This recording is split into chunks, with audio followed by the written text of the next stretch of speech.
2015 was the year of Spieth. What can we look forward to in 2016? More majors for the young Texan? Will it be a return to major form for Tiger Woods? Will anyone keep pace with Lydia and NB? We get you set for 2016 from Rio to the Ryder Cup and beyond.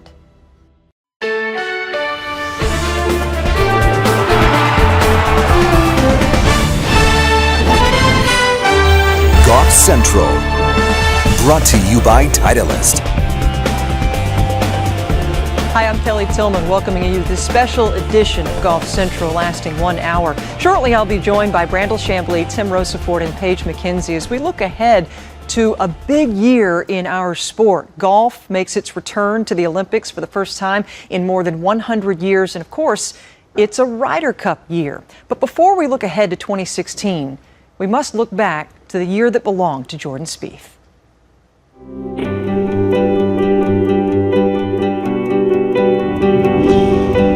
I want to be number one in the world. That's what drives me every single day. That is as brilliant a final round display as you are likely to see anywhere. Now walks in the footsteps of some of the greats of the game. His last round in Australia is 63, and then flies 9,000 miles to get here, and then he's 26 under par here. He's been the benchmark. You know, he's won golf tournaments, and you know, I think winning, instills, winning. Jordan Spieth is going to pick up his third professional tour win at the age of 21. Guys like Tiger Woods, who did it 7 times before age 22. Rory McIlroy, Phil Mickelson didn't have as many at that young age. So the prodigy and the progress and the process continues for Jordan Spieth. Yeah, I guess he is going to do it again. I guess it was my day. An important day for golf with the arrival of a 21-year-old champion. He is the total package. Ladies and gentlemen, meet the new American Idol. Jordan Spieth has won the Masters. He wanted so badly to come back right away after last year, and find a way to win. We all believed, but to lead all the way through was just that much more special. You can't win a Grand Slam unless you win the first. So I'm the only one with that opportunity this year. So I'm going to go ahead and focus on this week and see if I can put myself in contention. Jordan Spieth has won the first 2 majors of the year. Jordan is the youngest U.S. Open winner since Bob Jones won the 1923 U.S. Open, and the youngest to win 2 career majors since Gene Sarazen in 1922. Sitting here right now, I am understanding that this is a special time for me. It's for his 4th victory of the season, his 5th in his career. And there it is. He will head to the Open Championship off a victory. I think that the Grand Slam is something that I never could really fathom somebody ever doing. And the quest for victory in the Grand Slam will come up 1 shot short.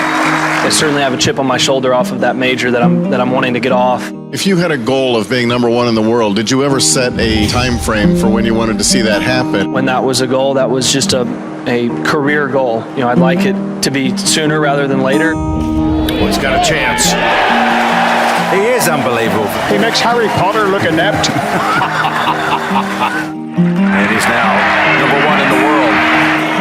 I'll always be a number 1 player in the world. The year of Spieth comes to a close, and he does indeed take it all. Tour championship winner, FedEx Cup winner. This is unreal.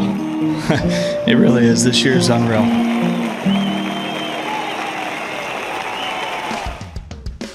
It all happened so fast and furiously for Jordan Spieth.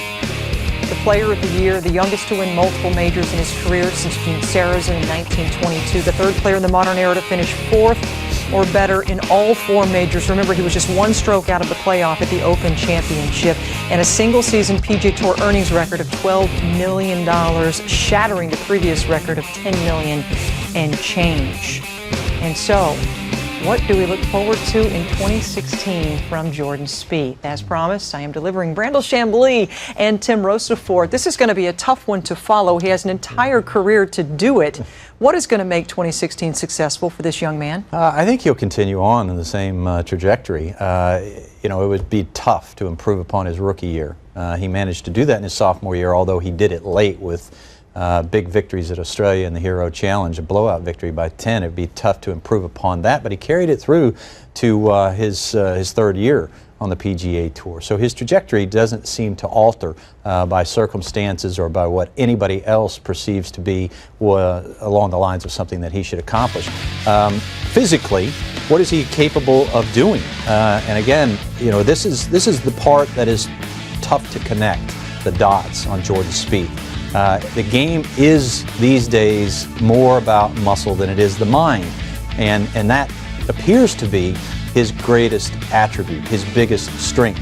He was 78th in driving distance. He was 80th in driving accuracy. He was 49th in greens and regulation. When Jack Nicklaus at 22-23 was doing the things that he was doing, it was easy to see that it was going to continue. When Tiger Woods was doing the things at 21, 22, 23 that he was doing, it was easy to see that it was going to continue. It is not as easy to see that it's going to continue with Jordan Spieth, although you can look at his 3-year history and go, okay, the trajectory's there. But the strengths that he has that allow him to get it done are not so obvious. It's like magic. Every time he does it, you're like, wait a minute, do it again. Do that trick again. And each time you think, I'm going to catch on. I'm going to see how you're doing it. And each time he completes this magical trick, I'm just as baffled but entertained as I was before he began it. What would make it successful, I guess, continuing to putt the way he putted in 2015, which is sort of a hot button subject for him because he feels like there's more to him than putting, obviously. He has a tremendous way about him, which has nothing to do with his competitive nature, but it has something to do with how he resonates with people, whether it's playing in Hilton Head after winning the Masters, playing the John Deere on the way to the Open Championship, being gracious to his opponents whether he wins or loses, saying the right thing, doing the right thing, and it's also real and natural. That's the beauty of it. He reminds me he would be, from an athletic standpoint, he's the sort of the Steph Curry of the PGA Tour because he relies on the jumper or the putt, and he makes it more than most players do at a rate that we haven't seen, honestly, since Tiger, when he was saving a lot of his rounds, Brandel, with the flat stick. And just to circle back to the original question, that's a nice broad stroke as to what we can look forward to, but I'm curious, what by definition would make it a successful season? If he wins a major, if he has multiple regular season victories, what would define a successful follow-up to you? Continuing in major championships and looking very much like the player. Winning is, as easy as he made it look this past year, it is very difficult. Tiger Woods, when he was 23 years of age in 1998, only won one time. And there were years where in 1968 and 67 that Jack wasn't as good. Even the best can struggle to win. But if he contended to major championships, and if he won a few events, and if he had no obvious fall off in any other areas, you'd go, yeah, he's still on the same trajectory. Tim? When you finish 1-1-4-2, I think you have to approach it like you got to win a major championship this year to keep it going, to keep the run with history going, and basically to stay competitive with McIlroy and also Jason Day, who you figure that they're going to be there, if not on the medal, if not raising a championship trophy, at least be contending for it. So while he tried to downplay Kelly at the Australian Open and say that, look, that was an unbelievable year. I'm not expecting the same thing. If you really put some truth serum into him, I'm sure he would say, after going 1-1-4-2, that he's hopeful to win at least one major championship. And there was a bit of a revolving door as it relates to the rank of world's #1 golfer. Rory McIlroy had it for a while. Jordan Spieth seized the first half of the season. The two majors included the Masters and the U.S. Open. Jason Day took the back half of the season, sans the FedEx Cup finale in the Tour Championship won by Jordan Spieth. So do you think, Brandel and Tim, that this race for the rank of world #1 will be as competitive in 2016, or will someone break away? No, I think it will be just as competitive. I think that Rory obviously won't be, let's hope, he's not slowed by some injury, but I think Rory will do the things that he was anticipating doing in 2015, I think he'll do those in 2016, and I think we're in for one heck of a run between these three obvious talents. I don't get too involved in who's the #1 player because I think they're so close together that I look at it like there's 3 #1 players, and they're so competitive and so young and still filled with confidence. Now that Day's got through and finally won a major, and now that Rory's got something to prove, I guess, after missing the Open Championship with his injury, and Spieth, it's on him to come back and perform at some sort of level that he did this year. So I see them continuing on. It's going to be a big 3, but beyond them, you know, Ricky Fowler's got a chance to bust in there. And then there are wave after wave, Brandel. 2 or 3 years we're going to be sitting on this set talking about kids that we don't even know existed right now. They may not have what McIlroy has, what Spieth does, and what Day does, but at the same time they're trending in that direction, and who knows what they're going to do or be when they get to be 26, 27 years old. Spieth has the intangibles that you alluded to earlier, Brandel. Jason Day has the brawn and the compelling backstory of the way that he was raised and the early loss of his father to cancer and all of the disturbing things that happened in that household as he was a very young man. Rory McIlroy has that innate talent, as they would say, more in his pinky finger than most guys have in their entire body. Yet he was MIA for most of the summer because of the injury.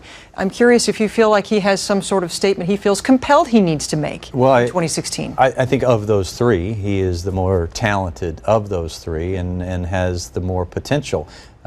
He struggles around to some extent and struggles on the greens. He's a bit streaky, but he's already won 4 major championships, even though he's streaky in that regard.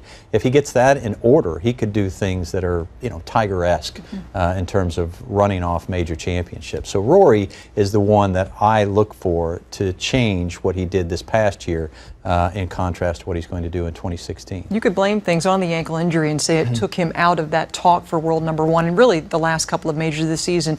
But you cannot deny that Jordan Spieth was making a dent in that before Rory was hurt. Has the competition caught up to McIlroy? I don't think so. I think, in a sense, you know, his own injury stalled him out, and he is who he is. As Brandel said, he's an inconsistent player at times. He's hot, he's cold, and we even saw that after he came back from the ankle injury. He couldn't make a putt. He was walking around with no energy, glum, not happy. You know, you could just tell, even at the Tour Championship here in the U.S., but then as he started to make putts, he started to get that little bounce in the step. The head started bobbing the way he does. And it's reflective in the putts he made to win in Dubai at the end of the year. Yeah, he's probably hugely disappointed. No major ever lined up for a player better than St. Andrews had lined up for Rory. And to sustain an injury almost on the eve of that, it was a tragic pice of luck. Yeah, pretty good lost year, Kel, considering 4 W's at the end of it. Yeah, and the race to Dubai. Yeah, so look, we've got a tremendous season in 2016. No tissue. No tissue. No, we don't feel sorry for any of them either. They're doing quite all right. And much more ahead.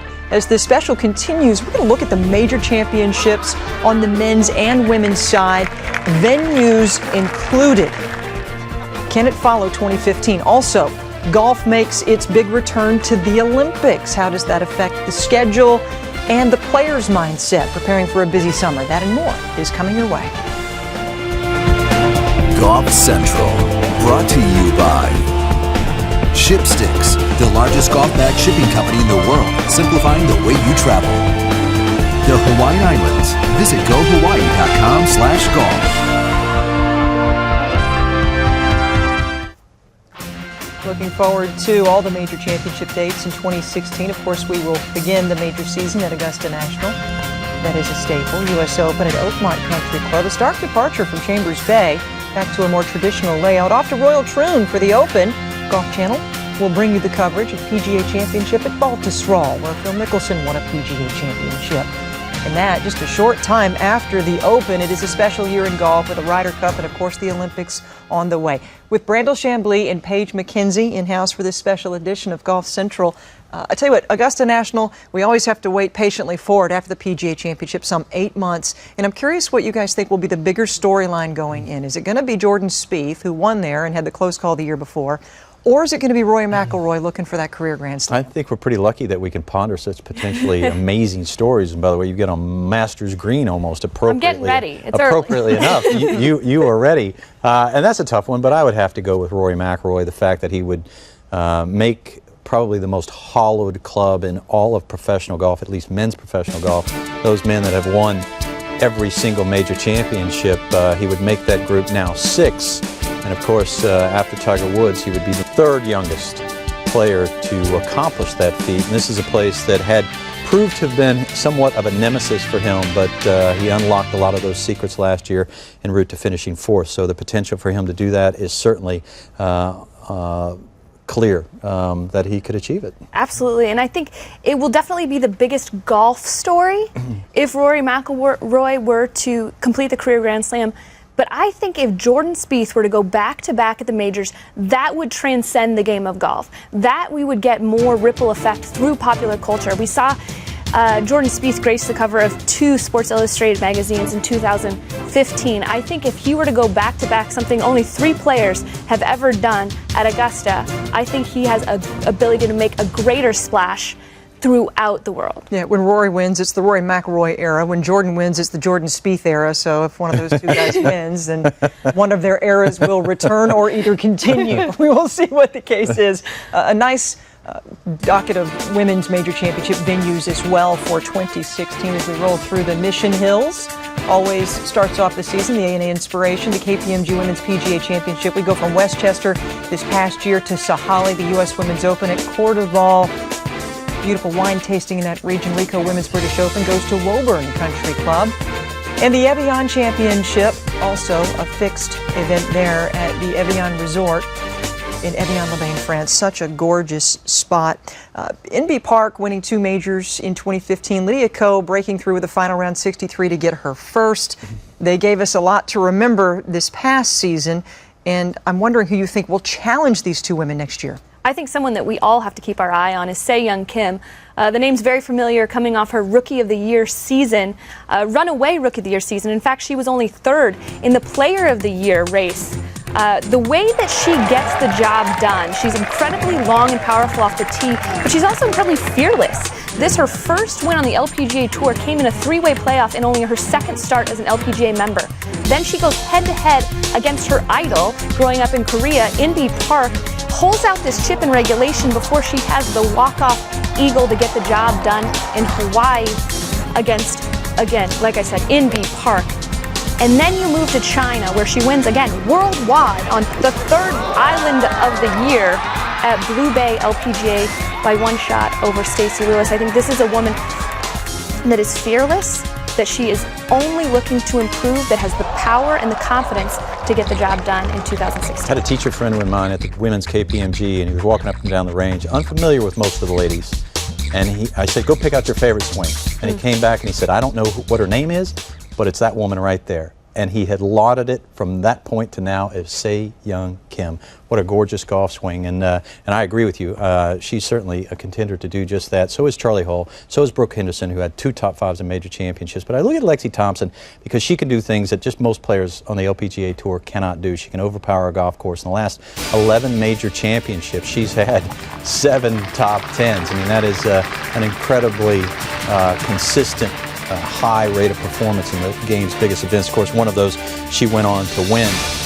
And at the old age of 20, because Charlie Hull turns 19 in March. Brooke Henderson is 18. Lexi Thompson is just 20 years of age. She's already won a major championship, and she got 6 LPGA wins to her credit. So I think she's still got a lot to do and a long way to go to be as good as Lydia Ko and Inbee Park. But if anybody can do it, I think she can. Well, on that subject, it's 7 majors now for Inbee Park, picking up 2 in 2015. Lydia Ko at the age of 18 breaking through for her first. Who do you anticipate, based on what you've seen in recent months and years from these 2, will have the stronger 2016 statement? Well, that's a great question. And when you start to look at the longevity of both of these players, I think Inbee Park is in a position to do what not many women who've exceeded to the extent that she has from South Korea have done, which I think she's got tremendous balance in her life. And I think that's going to benefit her in a great way. And she's going to go on and could contend with Patty Berg for having won the most major championships. And so could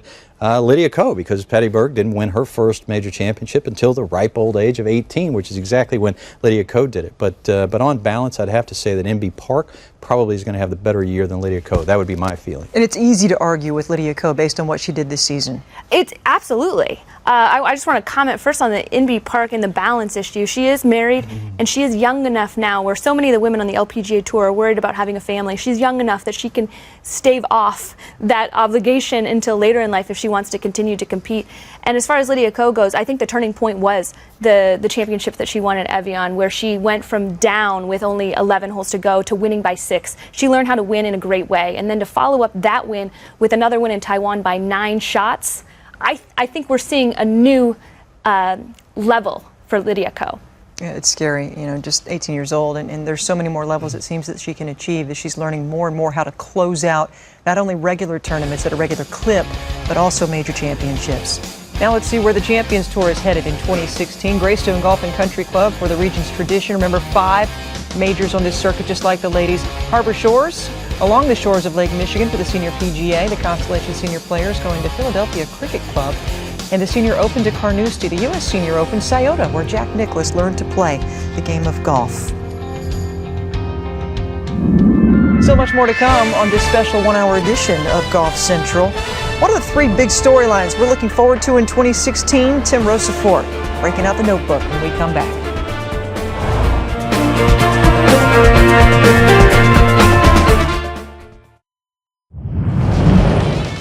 Special edition of Golf Central continues, looking ahead to 2016 in the Olympics. Golf returning to the games. What a sight. It is spectacular in Rio de Janeiro, and the golf course is a spectacle as well. The proud work of Gil Hanse in partnership with Amy Alcott, and we are looking forward to 60 men and women going and competing for the gold as golf makes its grand return. And some schedule changes are here to accommodate these games. The PGA Championship moving to late July as opposed to early August, its traditional date. The Travelers Championship jumping to August from its usual spot in late June.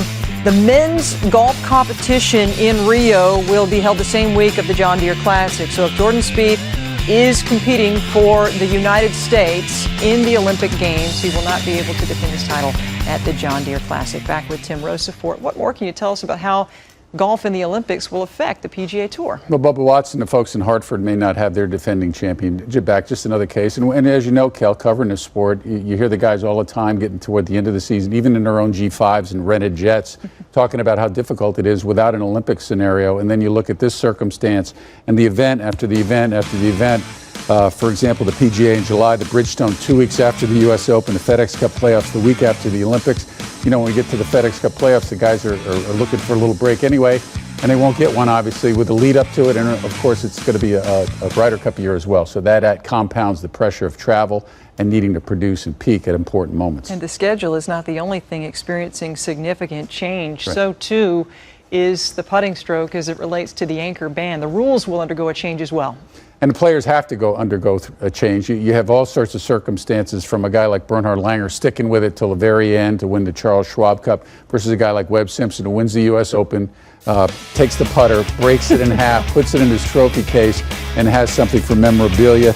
To guys like Keegan Bradley, the first player to win with an anchored putter. He made the adjustment in August. Matt Kuchar getting a lot of time on the putting green from guys, and not to exchange barbs, but mostly to know how Kuch did it with that grip he's done for years to kind of avoid anchoring himself.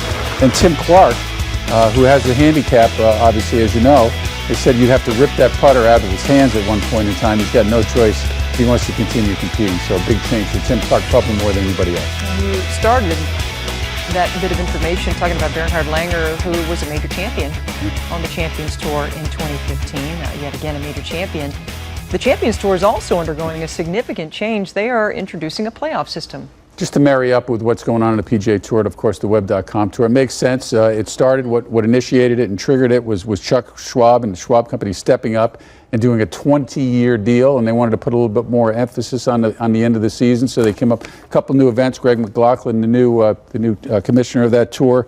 You got an event going to Sherwood in Southern California as the build-up to this, and then to the Old Dominion in back east, and then finally out to the Schwab Cup. You're going to have cuts now, so it's going to go from a field of 81 to 72 to 54 to 36. You're going to have $2 million payoffs in those lead-up events. It's the elimination process. These guys, it's the toughest ticket in golf, toughest card in golf to have anyway. It's going to be a tough finish for them, obviously, with a lot of pressure, a little bit more excitement generated through this process. 2015, a good year for the Champions Tour, and obviously 2016 has a lot more wrinkles to be added, and I think it's going to be exciting for them. The playoff system always seems to make for a little bit more drama. Still much more ahead on Golf Central. 2016 is also a Ryder Cup year.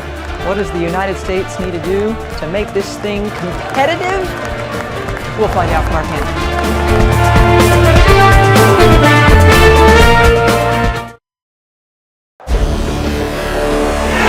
This is an unbelievable start for McIlroy.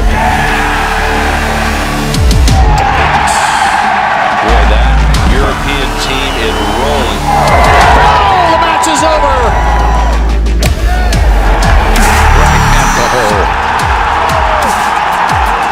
Now it is official, and Europe runs away with yet another Ryder Cup.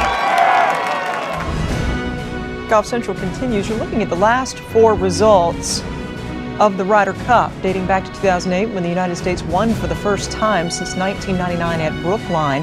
We remember the miracle at Medina with Jose Maria Olazabal chalking one up for Seve.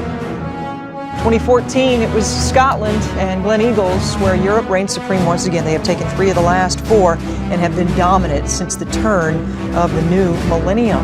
Back with Brandel Chambly, Paige McKenzie, and our insider Tim Roseport joining us as well. What on earth does the United States need to do to compete with Europe? Well, besides playing better, I guess that's the old school answer that you hear out of Jack Nicklaus and players of that vintage. I think you got to loosen up a little bit, not take it as serious. Now, I know we're going into the realm of a task force, so I guess it's supposed to be more serious than before. But the ultimate thing that they're trying to accomplish, the U.S. side, is to play like they do in a President's Cup. If they could take that attitude into this competition, I think they'd play looser, make more putts, and ultimately win. The task force is missing a D. Task forced is what it should be. It was completely forced and unnecessary. I think it could have been omitted had the 2 best players of the last 20 years played like they were capable of playing in the Ryder Cup, and I'm speaking of Phil Mickelson and Tiger Woods. And I don't know what it is that they brought to the chemistry of that team, but I think it's pretty obvious that they didn't bring a positive benefit to that team. Phil Mickelson, going back to 1995 to 2014, the teams were 8-2, I believe. And Tiger Woods, they would have been 1 less than that. Of course, one of those victories he wouldn't have been on in 2008. So the fact that it's probably likely that those 2 players won't be on the team and it's going to be replaced by some new blood, more passionate blood, I think that are going to look at the Ryder Cup in a little different light, and I think that's going to contribute to more positive results from the United States side. Yeah, I think they've got to get fired up. You say relaxed, I say fired up, but it doesn't take long to look back to 2015 Solheim Cup for a situation that can inspire a team. We saw the non-conceded putt by Suzann Pettersen and Charlie Hull with Allison Lee, and we saw what that did to the United States team. It got under their skin. It brought them together. It brought a cohesiveness to the point where Laura Diaz, before they even teed off in the singles matches, said, if the United States were to come back, there is only one person to blame, and that's Suzann Pettersen. She knew the potential of an event like this and what it could do to inspire a team. And somehow the United States men's team on the Ryder Cup needs to find that kind of inspiration. They don't have to get mad, but they've got to get fired up. I think a lot of people were surprised as we shift back our focus to the Ryder Cup from Solheim Cup that Tiger Woods would want to go ahead and sign up as a vice captain a year ahead of the competition, in which he also voiced that he wants to make this team.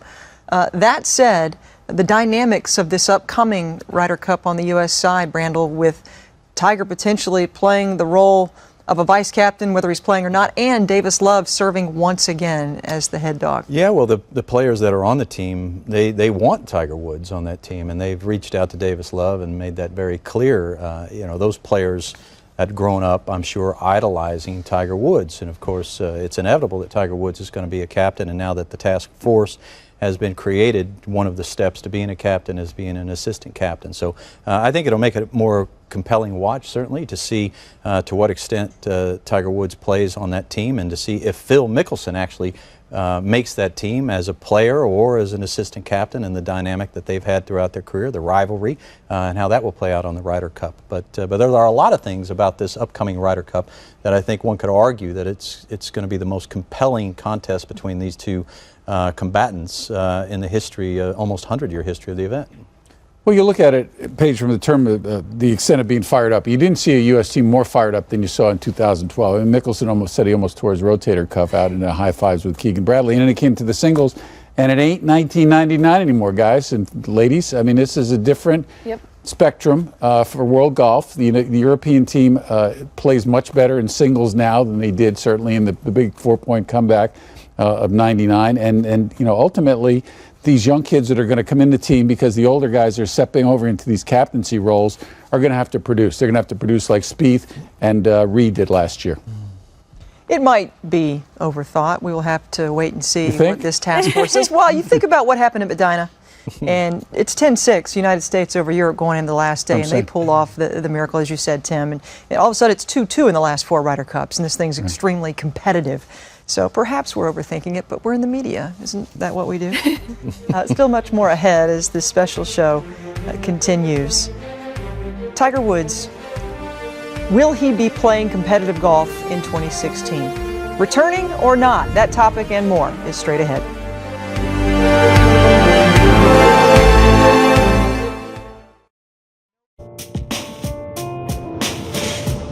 Everybody goes through it. Still got a lot of work to do. Just keep fighting. Just keep grinding. That's all I can do. You know, I was Player of the Year only a year ago, so got to keep things in perspective, and sometimes it's difficult to do that. There's no doubt about that. It's flared right, and he goes right to his back again. Tiger just really all out of sorts. Goes down, and right away says, ow. Tiger's going to officially retire from this competition. Everybody wondering what Tiger's going to do here after the tie for 17th at the Masters. 8 weeks off before that. So it's a big question mark with Tiger coming back here. The highest round of his career took place today. If you go back at Albert Einstein, insanity, doing the same thing over and over again, expecting the same results. It's the same swing every time, Hopefully in 2 weeks' time, things will be a lot better, and I'll be ready to try and win a U.S. Open. He's been struggling so far. Tiger Woods not in a good position. At 16 over par, and in his career missing the cut for just the second time in U.S. Open play. Yeah, we made a little bit of progress since the last time I played. Obviously, it's not really saying much, but I've gone through the stretches like this. If you look at what I did through the end of '97, all of '98, it wasn't very good. I had some top 10s in there, but I wasn't really contending to win tournaments. Eventually, '99 turned out okay, and so did 2000. This tournament will end at the 18th today. Taking it literally just day by day and week by week and time by time. I think pretty much everything beyond this will be gravy. A career filled with incredible highs and head-scratching lows. Tiger Woods now needing multiple major wins to catch Jack Nicklaus in the chase for 18 or even 19 plus in his career. Tiger turning 40 December 30th, 2015. And only these 4 men have won multiple majors after that age. Jack, of course, at 46 at the Masters. Mark O'Meara winning both of his in the same year. And Julius Boros, the oldest major champion in history at the age of 48. Tiger Woods turning 40, 2016, the age of 40, trying to do this. Brandel, we're not even sure if he's going to be contending, let alone winning more majors. Where do you stand on him? Well, if he never wins another event, if he never wins another major championship, you'd still say that he's one of the 2-3 best players of all time. Many would argue that he's the greatest player of all time. At his best, what he did in the sport was not logical. You couldn't make any sense of it. But really, he's got the perfect storm of issues to rob him of everything that made him great. He's got a lot of technical problems with his golf swing. I think they're bleeding into the physical issues that he has. And then, of course, there's the mental issues that are so apparent every time that he stands over a pitch shot. So technical, mental, physical, you put those together at the age of 40, and it's pretty bleak prospects, I'd say, for Tiger Woods in 2016. And a continuing failing back. Beyond his first surgery, he's had 2 since then. And you heard a change in tone at his press conference at the Hero World Challenge, where he said the third one, this is different. I'm treating it differently. because I can't afford to not. Because he's worried, in my mind, about the quality of life that he will have. It's not about competitive golf. It's not even about recreational golf. It's about trying to play soccer with his kids, about doing more than just walking around. I think if your body fails you over and over and over again, doubt creeps in, and everything you take for granted starts to feel vulnerable. All those little things that you thought you were going to be doing in retirement all of a sudden feel very differently. And I think Tiger Woods has gone through that change, and he started to question, not only am I going to come back, but is it worth it to come back? And am I jeopardizing my quality of life if I do? And do I have any unfinished business if I don't? And I think when he said anything more that happens is gravy, I think he answered that question. And he said, do I have unfinished business? He said no. He also said that he won more major championships than Sam Snead and more regular PGA Tour events than than Jack Nicklaus. So in his own way, he was sort of summing things up his career, even though his stated goal forever was winning more major championships than Jack Nicklaus. Of course, Jack Nicklaus had 24 years between major championships. Tiger won his first in 1997, his last in 2008. So you're just talking about a little more than 10 years, 11 years major championship span. You can say that he's the greatest major champion of all time, or the greatest player of all time. But you could also say that he squandered more talent than anybody in the history of golf, because after that 2008 U.S. Open, every single person would have said he was going to win 20 to 25 major championships. It just was inconceivable that he wouldn't. So you tell me another player in the world of golf that had the potential to win upwards of another, I don't know, say 10 more major championships that didn't do it, and you think, well, we can thank Tiger for the years that he gave us a great golf, but on the other hand, you know, it could have been so much more. In his peak form, with his A game, it was a foregone conclusion. Not will he win, but how much will he win by? Even with his B or C game, when he was in his prime, it was nearly a foregone conclusion that he was going to win. He has pulled the rabbit out of the hat so many times in his career. Paige, Brandel, do you anticipate that there could be one more run in this aging body if he can get the swing on track? And could he surprise us all once again with a rabbit out of the hat move at the end of his career? If anybody's going to do it, it's going to be Tiger Woods. I'm highly doubtful that that's going to happen. The change in mentality and the way that he talks about his own career has given me that thought process, because I think his thought process has changed. Yeah, you know, Hank Haney said something along those lines. He still is Tiger Woods. That's the guy who made 142 cuts in a row. That's the guy who won 4 majors in a row, and that's as much about what goes on between your ears as what you're doing technically. But to Paige's point, he is a different guy mentally and drastically different physically. I don't see another run coming from Tiger Woods. I'd love to see it. I would absolutely love to see it. All of us would, to see him come back and start winning events and put a button on this career that he really hasn't been able to do. Love to see it. I just don't think it will happen. Yeah, and this is no time for the back to be falling apart for Tiger Woods in this chase for Jack's major record. Also in a Ryder Cup year in 2016 and an Olympic year. When this special edition of Golf Central returns, we will talk about golf's big return to the Summer Games. First time in more than 100 years.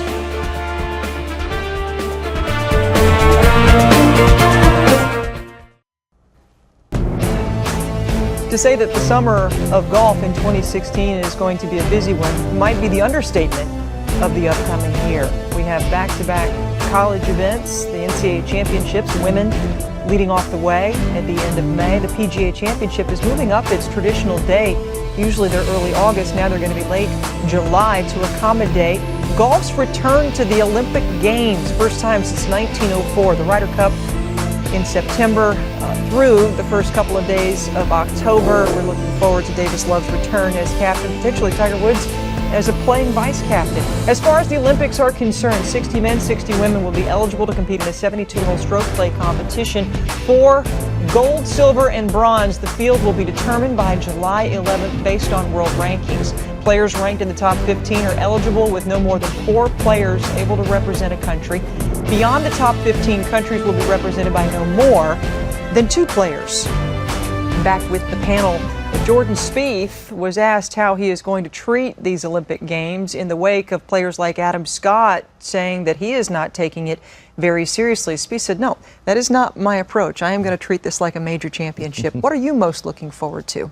This phrase, for gold medal is a phrase that hasn't been uttered in the game of golf well over 100 years, and the last time that the United States participated in the Olympics in golf, they won the gold, the silver, and the bronze. And by the way, there was a player on one of those teams by the name of Harry Potter. No superheroes on the team, although you might say Jordan Spieth is a superhero. It remains to be seen if victory here is going to hold the esteem that a lot of people think it will. Another sport that has 4 major championships, tennis. It did change the way people looked at Andy Murray. It remains to be seen if this sport will galvanize global interest the way they think that it will. The caretakers of this game. All of those things will have me on the edge of my seat watching the Olympics unfold. And I think we've already seen a little bit of the impact on certain players that are coming to the forefront because the Olympics are coming, or golf's coming back to the Olympics in 2016.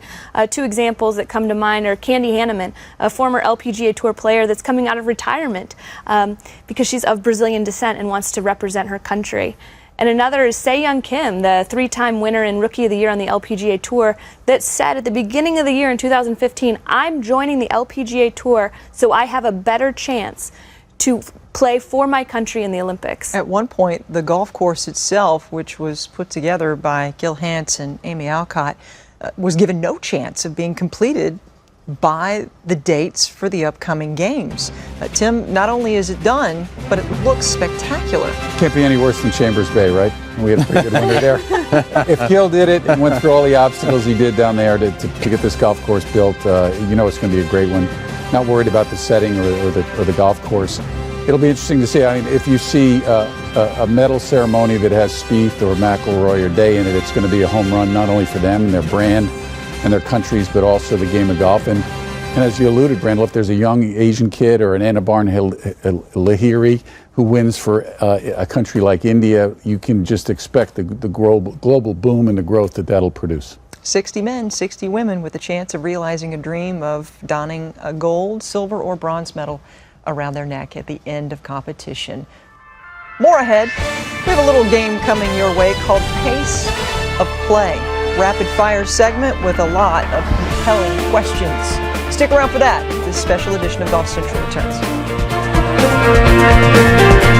Golf Central, brought to you by Shipsticks, the largest golf bag shipping company in the world, simplifying the way you travel. Arcos, improve your game with golf's #1 performance tracker.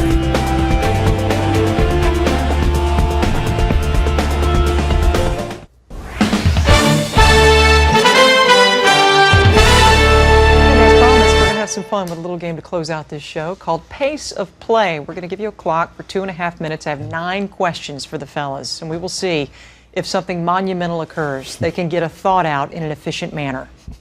Did I just say that? That just came out of my mouth, didn't it? All right, clock is on. I don't want to eat into your time too much here. I don't want a 2-shot penalty, so Will you better Jordan go. Spieth win a major? Yes. Which one? Masters. Yeah. Yes, Open Championship. Okay, wow.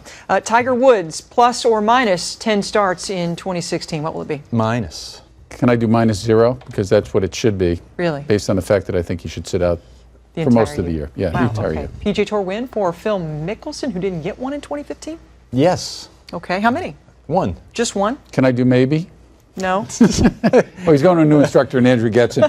Are you sitting on a chair or a fence? No, I'm just, yeah, right on a fence. Like, well, yeah. 45 left, guys. He'll win 1. He'll win 1. Yeah. Okay. Not very convicted, so Will maybe the that fires United him up. States win the Ryder Cup for the first time since 2008? Yes, I think the U.S. will win. Okay. Why not? Yes. Why not? I can think of a lot of reasons why not. Player of the year. We got 131. I can go. But sure. You can kill that one out. Who will be the LPGA Player of the Year? Who will follow in Lydia Ko's footsteps? Will it be Lydia Ko? Lydia Ko will follow in Lydia Ko's Really? footsteps. No NB Were you Park? going to go there too? Yeah, I'll go Lydia Ko. I would have to say Lydia Ko. Yes. Okay. Will Bernhard Langer win a 3rd straight Charles Schwab Cup? No. He's going to be 58. I just don't think he can do it again. Are you? I think you said that last year. You said he's going to be 57. No, 57. It falls off after 57 historically, quite a bit. Historically. I'm going to say. I did not know. I'm going to say, yeah. He'll come close, but he won't. Yeah, he won't do it. He won't do it. I'm going to say that even taking the putter away from him, it's going to motivate him enough, and he's still Bernhard Langer, and he's still going to grind one out. One more Schwab. One more Schwab Bernie cut. Lange. Yeah. So it doesn't all end at 57, of It course. doesn't end it. Well, I didn't say it all in it. I said it sort of falls off. Well, in your case, let's hope not. Yeah, exactly. We got a few years to go. What would be the biggest takeaway from Olympic golf? Well, globally, I think if somebody from India or China managed to break through and win. The biggest takeaway would be that if Adam Scott went and played after not thinking it was very important on his priority list and ended up winning the gold medal. 18 seconds, player to watch on the web.com tour. Ollie Schneiderjans asked him years ago at the Hogan Award ceremony what his favorite golf swing was in the game, and he said, mine. And I loved it. Bruce Hepler said he's the best golfer that he's coached at Georgia Tech anyway, so I'm going to go with Schneiderjans as well. He's trying to do what Patrick Rogers did last year. Okay, so we'll assess a two-stroke penalty, you guys. I have one more deserve question for you. The biggest story in 2016, what will it be? It'll probably be Jordan Spieth coming back and doing almost what he did in 2015. I can't say Tiger Woods winning a Grand Slam. No.